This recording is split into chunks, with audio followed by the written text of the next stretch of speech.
പൂർവകാല വേദങ്ങളിൽ അവസാന പ്രവാചകനുണ്ടായിരിക്കുന്ന ഒരു ഗുണവിശേഷം അദ്ദേഹം മനസ്സിലാക്കി. പ്രവാചകത്വത്തിന്റെ പരിസമാപ്തിയുടെ മേൽ അറിയിക്കുന്ന ഒരു മുദ്ര, ഒരു സീല് മുതുകത്തുണ്ടായിരിക്കും എന്ന് പൂർവകാല വേദങ്ങളിലുണ്ട്. നബി സല്ലല്ലാഹു അലൈഹി വസല്ലമ തങ്ങളുടെ മുതുകത്ത് ചെറിയ ഒരു പ്രാവിൻ്റെ മുട്ടയോളം വലിപ്പമുള്ള ഒരു മാംസകഷ്ണം, ഒരു എക്സ്ട്രാ ഫിറ്റിങ്സ് ഉണ്ടായിരുന്നു എന്നാണ്. അതിൽ ഏതാനും രോമങ്ങളും ഉണ്ടായിരുന്നു. അതാണ് പൂർവകാല വേദങ്ങൾ പ്രവാചകത്വത്തിൻ്റെ പരിസമാപ്തിയുടെ അടയാളമായി പറഞ്ഞിട്ടുള്ളത്. പേർഷ്യയിലെ രാജകുടുംബത്തിൽ നിന്ന് പടിയിറങ്ങിയതിനു ശേഷം സൽമാൻ ധാരാളം പൂർവകാല പണ്ഡിതന്മാരിൽ നിന്ന് വിജ്ഞാനം പഠിച്ചിട്ടുണ്ടായിരുന്നു. അതിൽപ്പെട്ട ഏറ്റവും പ്രധാനപ്പെട്ട ഒരു അറിവായിരുന്നു അവസാന പ്രവാചകന് പ്രവാചകത്വത്തിൻ്റെ പരിസമാപ്തിയുടെ മേൽ അറിയിക്കുന്ന ഒരു മുദ്ര മുതുകത്തുണ്ടായിരിക്കുമെന്നത്.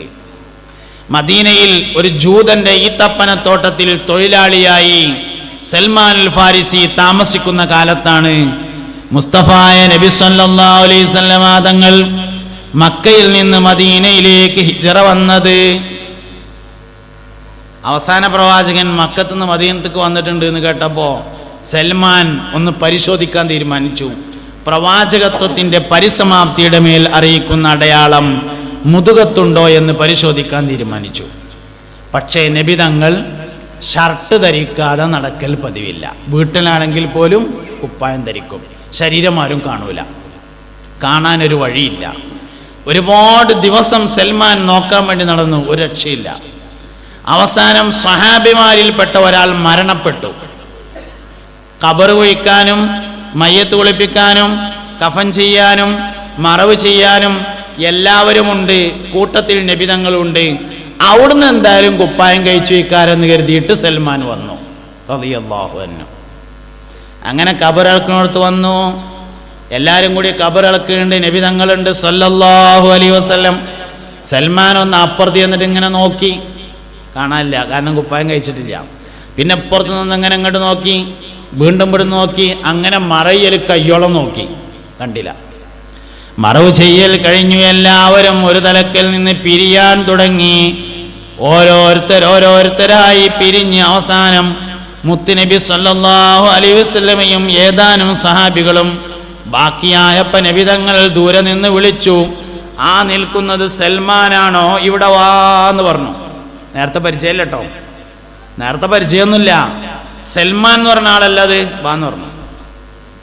കുപ്പായത്തിൻ്റെ കുടുക്കയച്ചിട്ട് കാണിച്ചു കൊടുത്തിട്ട് പറഞ്ഞു, ഇതല്ല നോക്കണെന്ന് ചോദിച്ചാൽ പറഞ്ഞു, അഷ്ഹദു അല്ലാ ഇലാഹ ഇല്ലല്ലാഹ് വ അഷ്ഹദു അന്നക റസൂലുള്ളാഹ്. മുഹമ്മദ് നബിയെ വിശ്വാസം വന്നാലേ അള്ളാഹുവിൽ വിശ്വാസം വരുള്ളൂ. നിങ്ങൾക്ക് മനസ്സിലാവുണ്ടോ ഞാൻ പറയണത്? ഖദീജ ബിവി റളിയല്ലാഹു അൻഹയാണ് സ്ത്രീകളിൽ നിന്ന് ആദ്യമായി ഇസ്ലാം സ്വീകരിക്കുന്നത്. എന്താ കാരണം? ഖദീജ ബിവി റളിയല്ലാഹു അൻഹ ഇസ്ലാം സ്വീകരിച്ചതിന് ശേഷം പറഞ്ഞു, നബിയെ, നിങ്ങളെ അല്ലാഹു തആല നബിയാക്കി നിയോഗിക്കുന്നതിൻ്റെയും 5 കൊല്ലങ്ങൾക്ക് മുമ്പ് നിങ്ങൾ നബിയാണെന്ന് എനിക്ക് മനസ്സിലായിട്ടുണ്ടായിരുന്നു. എന്താ കാരണം എന്നറിയങ്ങള്? കാരണമുണ്ട്. ഖദീജ ബിവി റളിയല്ലാഹു അൻഹയുടെ ആങ്ങളെയാണ് വറഖത്ത് ബിൻ നൗഫൽ. എളാപ്പ മൂത്താപ്പ മക്കളാണ്. ആങ്ങളെയാണ് വറഖത്ത് ബിൻ നൗഫൽ. വറഖത്ത് ബിൻ നൗഫൽ എന്ന് പറയുന്ന ആള് പൂർവകാല വേദങ്ങൾ പഠിച്ച, പഴയ വേദങ്ങൾ തൗറാത്ത്, ഇഞ്ചീൽ, സബൂറൊക്കെ പഠിച്ച ഒരു പണ്ഡിതനാണ്.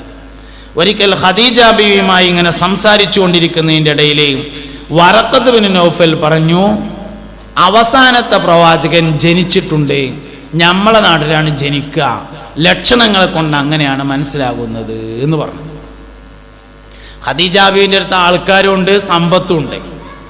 ആ പണവും ആളുകളെയും ഉപയോഗപ്പെടുത്തി ഖദീജ ബിവി റളിയല്ലാഹു അൻഹ മക്കയിൽ നബിയാകാൻ പറ്റിയതാരാണുള്ളത് എന്ന അന്വേഷണം ആരംഭിച്ചു.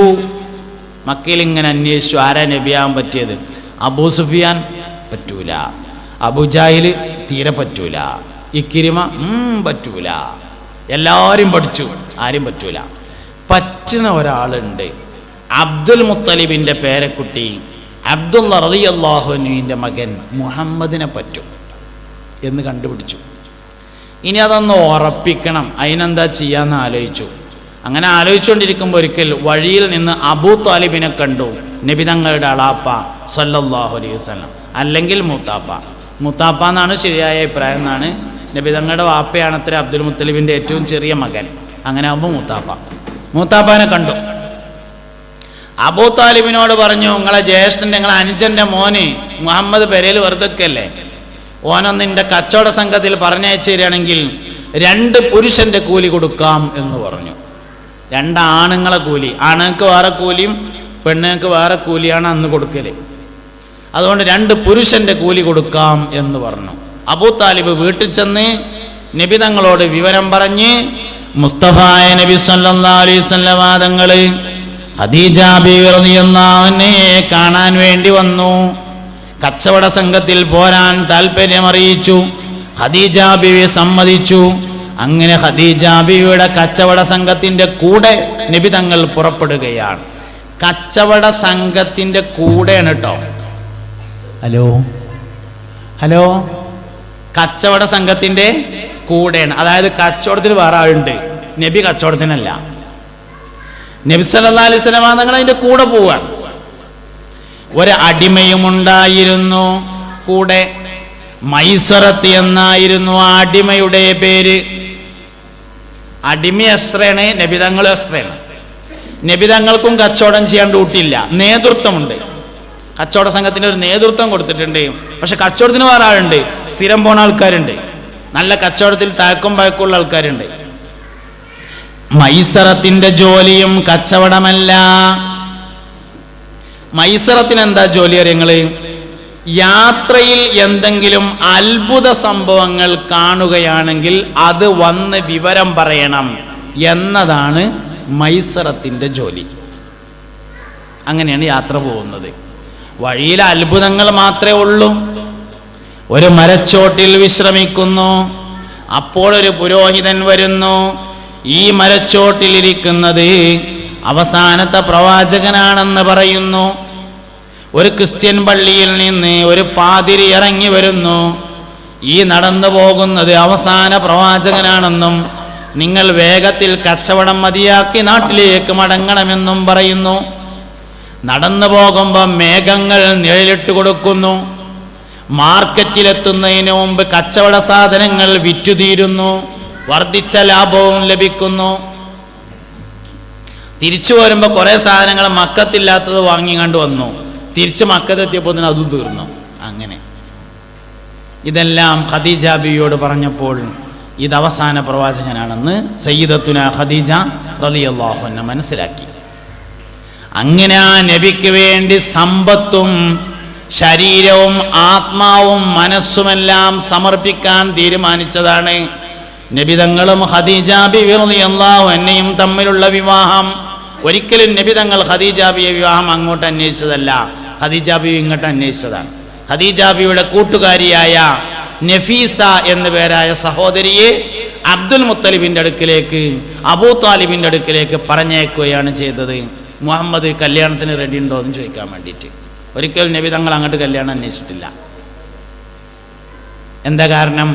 ശരീരവും മനസ്സും സമ്പത്തും ആത്മാവും എല്ലാം അവസാന പ്രവാചകന് സമർപ്പിക്കാൻ തീരുമാനിച്ചു. ഖദീജ ബിവി റളിയല്ലാഹു അൻഹയെ നബി തങ്ങൾ കല്യാണം കഴിച്ചപ്പോൾ ഖുറൈശികൾക്കിടയിൽ ഒരു സംസാരമുണ്ടായി. പണ്ട് സുലൈഖ ബിവി യൂസുഫും തമ്മിൽ പ്രശ്നം ഉണ്ടായപ്പോൾ പറഞ്ഞ മയത്തൊരു വിഷയം. എത്ര നല്ല നല്ല കല്യാണങ്ങൾ ഖദീജക്ക് വന്നതാണ്. അതൊക്കെ ഒഴിവാക്കിയിട്ട് ഇപ്പം അവസാനം ബാപ്പിയില്ല, ഉമ്മയില്ല, സ്വത്തും മുതലാണെങ്കിൽ അതും ഇല്ലാത്ത മുഹമ്മദിനെയാണ് കൂട്ടുപിടിച്ചിട്ടുള്ളത് എന്ന് ഖുറൈശികൾ പറഞ്ഞു. അപ്പോൾ ഖദീജ ബിവി റളിയല്ലാഹു അൻഹ ഒരു സൽക്കാരം വിളിച്ചു. എല്ലാവരും വിളിച്ചു. ഖുറൈശി പ്രധാനികളൊക്കെ വന്നു. എല്ലാവർക്കും ഭക്ഷണം വിളമ്പി. ഭക്ഷണം അങ്ങനെ കഴിച്ചുകൊണ്ടിരിക്കുമ്പോൾ സ്റ്റേജിൽ കയറി നിന്നിട്ട് ഖദീജ ബിവി പ്രഖ്യാപിച്ചു, ഖുറൈശികളെ, പ്രധാനികളെ, നാട്ടുകാരെ, എല്ലാവരും കേട്ടോളി, ഇന്നു മുതൽ എൻ്റെ സമ്പത്ത് മുഴുവനും ഞാൻ മുഹമ്മദിന് നൽകിയിരിക്കുന്നു. ഞാനാണ് ദരിദ്ര, മുഹമ്മദ് സമ്പന്നനാണ് എന്ന് പ്രഖ്യാപിച്ചു. ആ ഖദീജ ബിവി പറഞ്ഞിട്ടുണ്ട്, നബിയെ, നിങ്ങളെ അള്ളാഹു നബിയാക്കി നിയോഗിക്കുന്നതിൻ്റെയും 5 വർഷങ്ങൾക്ക് മുമ്പ് നിങ്ങൾ നബിയാണെന്ന് ഞാൻ മനസ്സിലാക്കിയിട്ടുണ്ടായിരുന്നു. അതുകൊണ്ട് മുഹമ്മദ് നബിയിലുള്ള വിശ്വാസമാണ് ഈമാൻ എന്ന സാധനം. അതില്ലെങ്കിൽ ഈമാനോട് പോകും. ആർക്കും ആണെങ്കിലും പരിശോധിക്കുക, അതില്ലെങ്കിൽ ഈമാൻ പോയിരിക്കും. സിദ്ദീഖുൽ അക്ബർ റളിയല്ലാഹു അൻഹു അതിൻ്റെ ഏറ്റവും വലിയ തെളിവാണ്. ഈ ഉമ്മത്തിലെ ഏറ്റവും ഈമാനുള്ള മനുഷ്യൻ സയ്യിദുനാ അബൂബക്കർ സിദ്ദീഖ് റളിയല്ലാഹു അൻഹു ആണ്.